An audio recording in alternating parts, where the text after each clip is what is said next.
Jai Shri Mataji. Let us all bow down to Shri Mataji, raise our Mother Kundalini and put Bandhan.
Shri Ganesh Mantra.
Let us now listen to Shri Mataji's speech.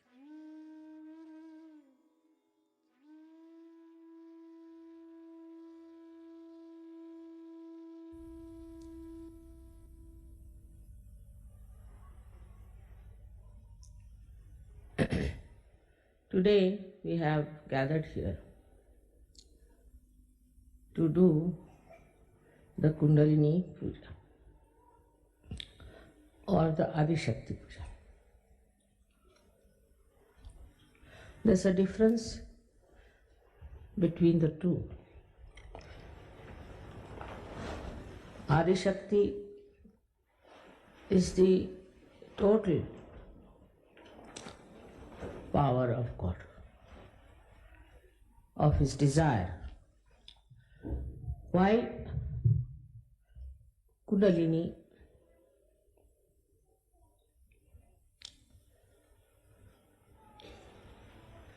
is the one that is reflected, part which is reflected in the human beings as Kundalini. So there's a difference between the Adi Kundalini and the Adi Shakti. Adi Shakti is the Parashakti, is the power which is beyond all the powers, which controls all the powers. And one of the powers of Adi Shakti is Kundalini.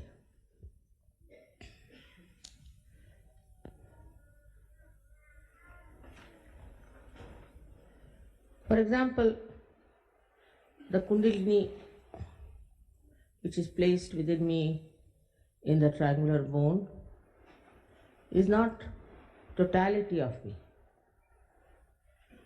In the same way, the Kundalini which is placed within you is not the totality. Of course, it is the power which is there to give you your self-realization. It is the power that redeems you, that nourishes you, that enlightens your centers. But there are two other powers, as you know, very powerful, which are working through Ida and Pingala. And the third one is Mahalakshmi, which is in the center. Now, Kundalini's main job is to give you your self-realization, because she is your individual mother. Everyone has the Kundalini within himself or herself, reflected whatever may be the quality of that person. Now, as you see, reflections fall on everything. Say the reflection of the moon falls on the stone, we don't see any reflection.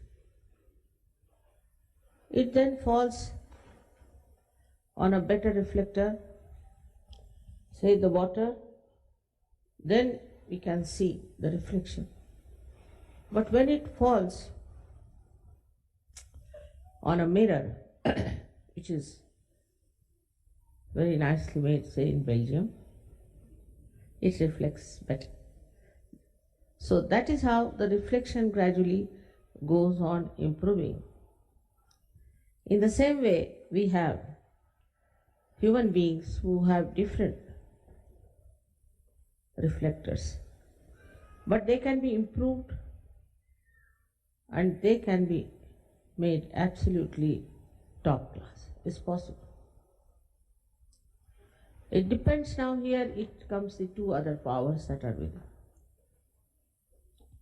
The one power, which is the desire.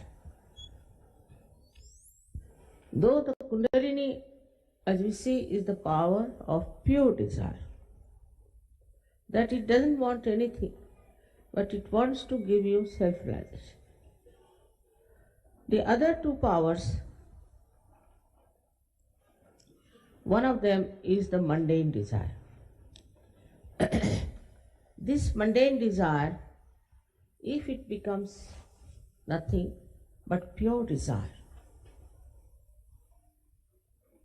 then Kundalini has no problems from the left side.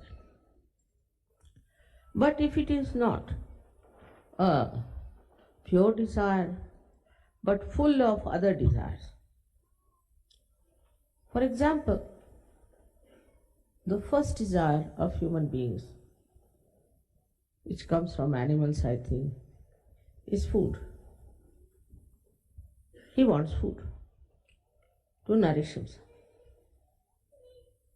But human beings don't only take food to nourish, also for the taste of it or for the beauty of it, which is innately working in them. That's why we run after food which is very good, very tasty, all kinds of ideas we have. And there's no standard. Somebody can like this, somebody can like that. But the one who understands that the taste of the food is not important and can practice it, then it works. It works wonders. Because the lowest desire, which is of food, comes under your control.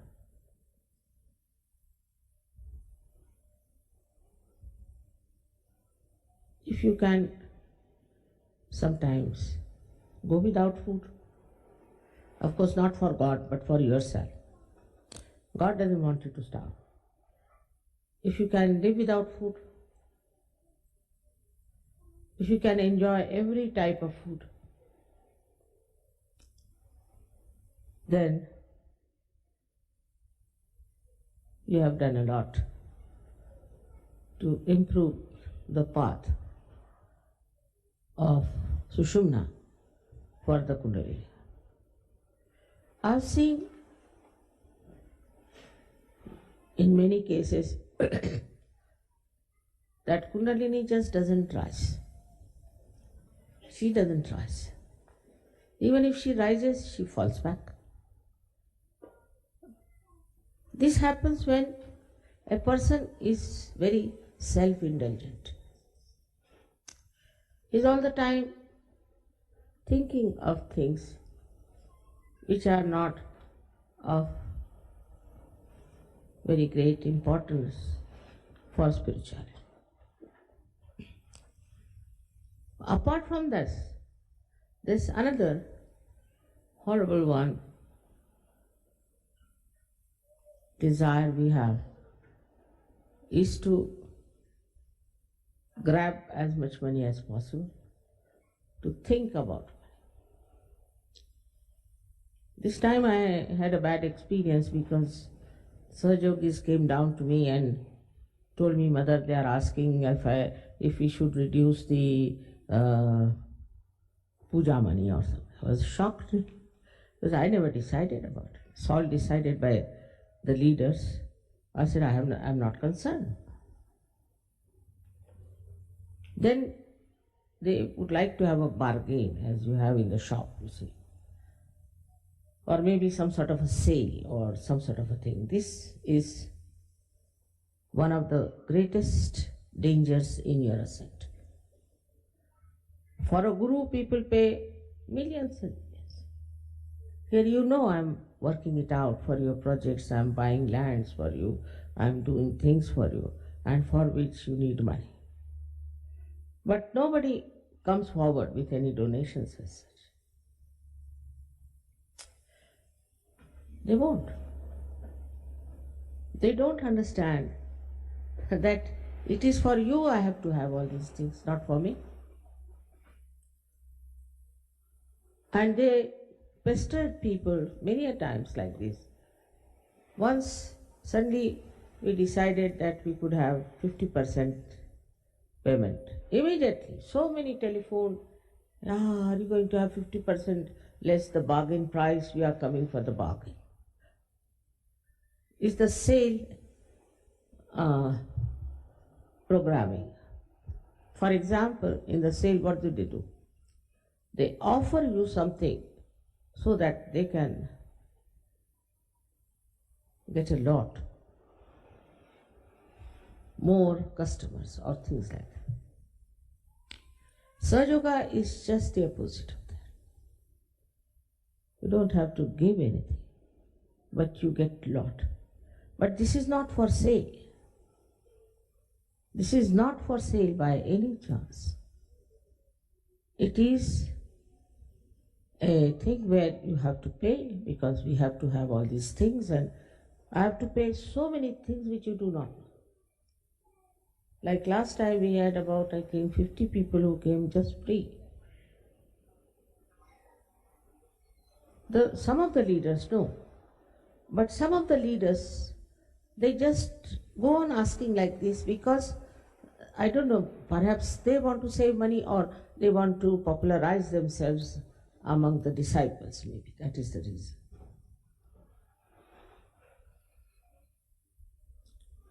So this thinking about money itself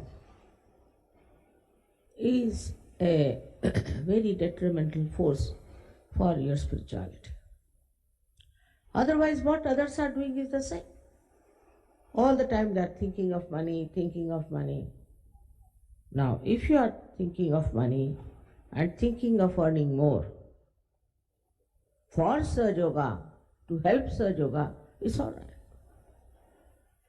But it is for your own ideas. In the West, it's very common. Not in India, I must tell you. India is a poor country. But one day, Yogi told me, Mother, I need some money for the school. I said, all right, I'll give you. No, he said, I'll collect. And he collected in one meeting 18 lakhs of rupees. Of course, I told him, now don't take it, I've got money to pay. Don't collect. But so much of money orientation all the time. Thinking about money, saving money, these things are absolutely against Sahaja. You can ask anyone how much I understand about money. I don't understand banking. I cannot count. Even 1,000 pounds I cannot count. I'll count them 2,000 or 3,000. I don't know what I do. My brain goes off when it comes to money. I don't know how to count. I'm not worried about what money we have, what we have. What we have to do is, this money is here, let us do something about it.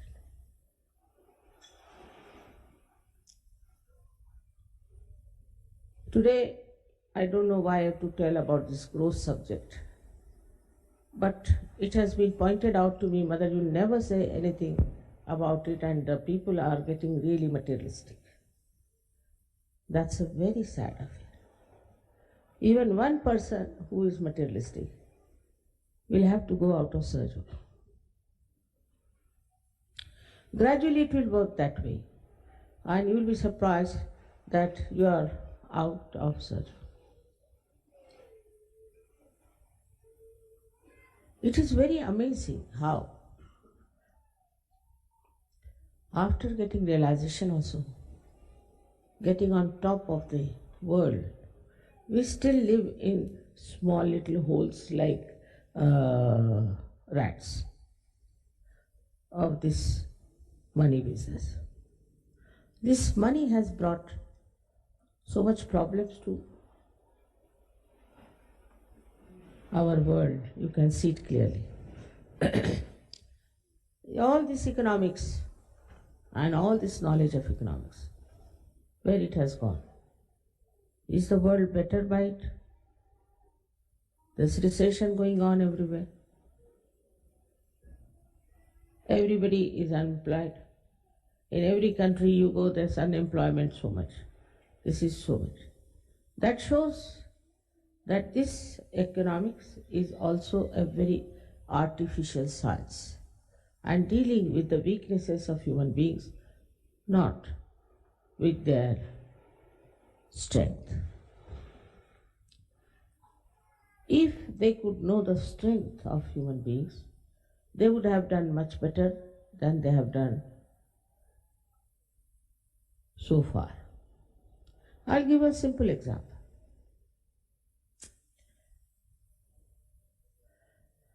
Now, we have very sophisticated places in the West, very sophisticated. You know, they have everything electrical, you push the button and everything is there. Especially in these modern planes, when I travel, I don't know which one to push because they are so slim and so delicate. You see, need a special artist to do that. All this is for what? For getting more money and more money and impressing people. But at the same time, people are fed up. When all these sophistications are on, they are fed up with computers, they are fed up with electricity, they are fed up with cement, they are fed up with all kinds of artificial things. It's a fact. Much more in the West than in the developing countries. They're just fed up. Now, this is the force. This is the strength. Why are they fed up? They are fed up because they have realized it doesn't give you joy.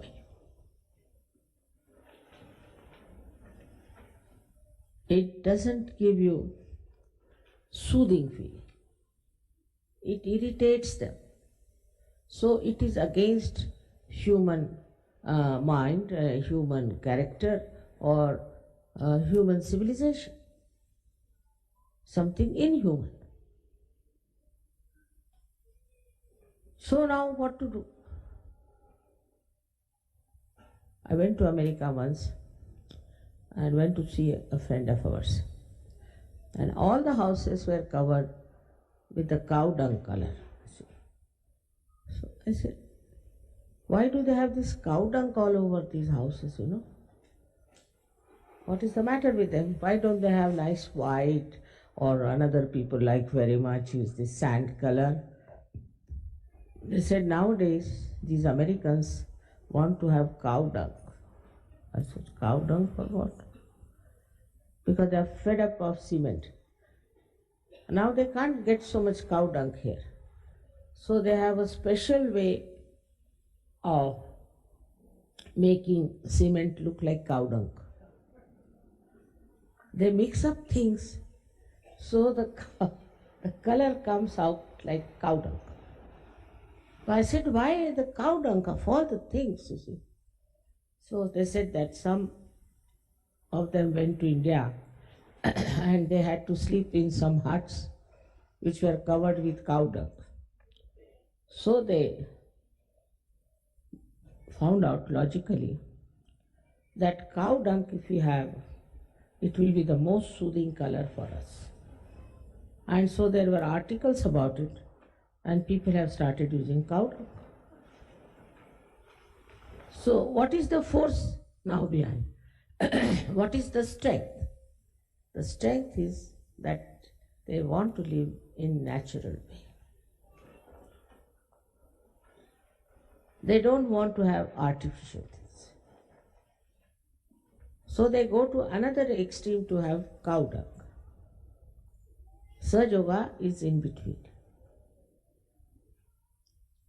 Now, one has to understand that whether you put cow dung or you put cement or anything, it's not going to give you joy. See, for India, people who have got cement houses are great. According to them, cement represents luxury and also wealth. But in the West, if people see cement, my goodness, cement means to them it is something like a grave. So now, the positive thing that is in them is that they now want to live with the natural things.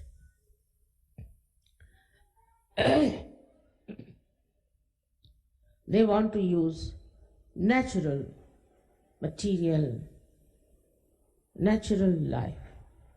But to the extreme, if they go, you see, we had anti-culture like hippism and all that. It brought no luck. So to get from one end to another extreme is also not conducive to a human life. Because, and you see, a human being cannot become primitive. Even if he tries to dress up like a primitive person, his brain is modern. So, when they get fed up from one to another, they don't realize that what is the missing point. In both the things, whether you live like a rustic person or a very cementy person, any type you might live, the missing point is that in everything there is a competition. Once it starts the fashion, all right, everybody will have cane chairs, everybody is having cane chairs.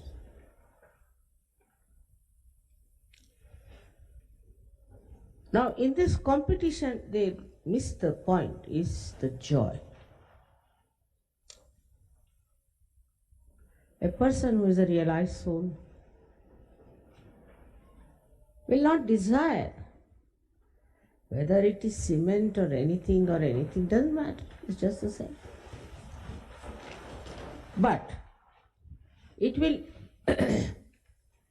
come to his mind that all these artificial things are ruining human beings, so he'll say no. But he will not have hair like the primitive people. He'll not behave like primitive people and lead a very normal, natural life. So when the mind starts thinking something about it, it will never get to the point of joy from one end to another. So they think that they are going into a balance. They are going into dharma. But my experience is different. Even those who were hippies, I know them, they used to eat like real gluttons, and they are very much interested in their comforts, and they would go to any extent of snatching anything else that belongs to somebody else. They thought they now become hippies, so they are already the landlords, because they have given up this, they have given up that.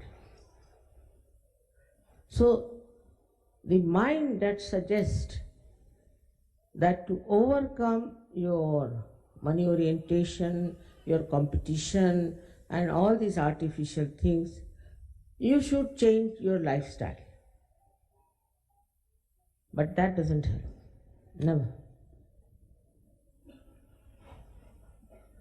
It's just a play of the mind from one to another.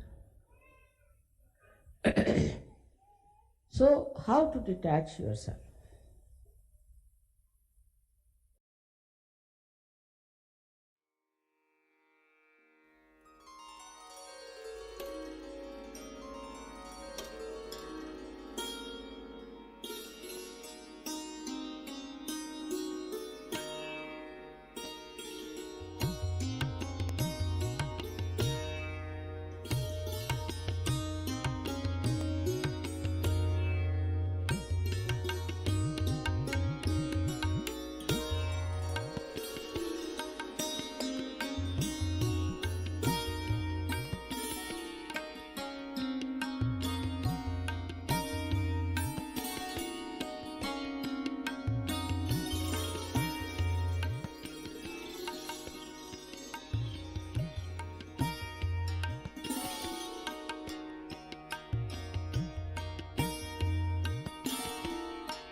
Mahamantras.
Thank you, Shamata ji, for this beautiful morning meditation.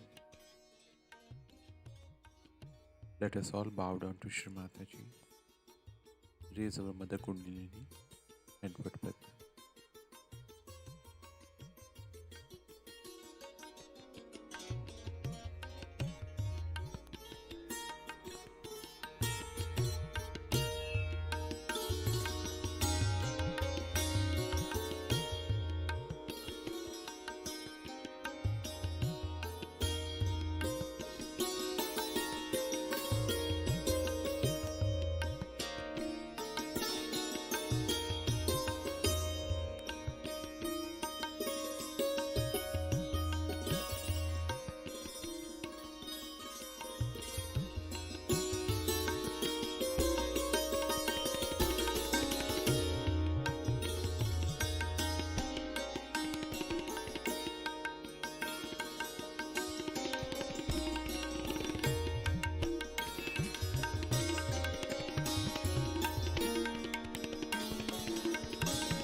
We will continue with our morning meditation tomorrow morning, same time. Jai Shri Mata Ji.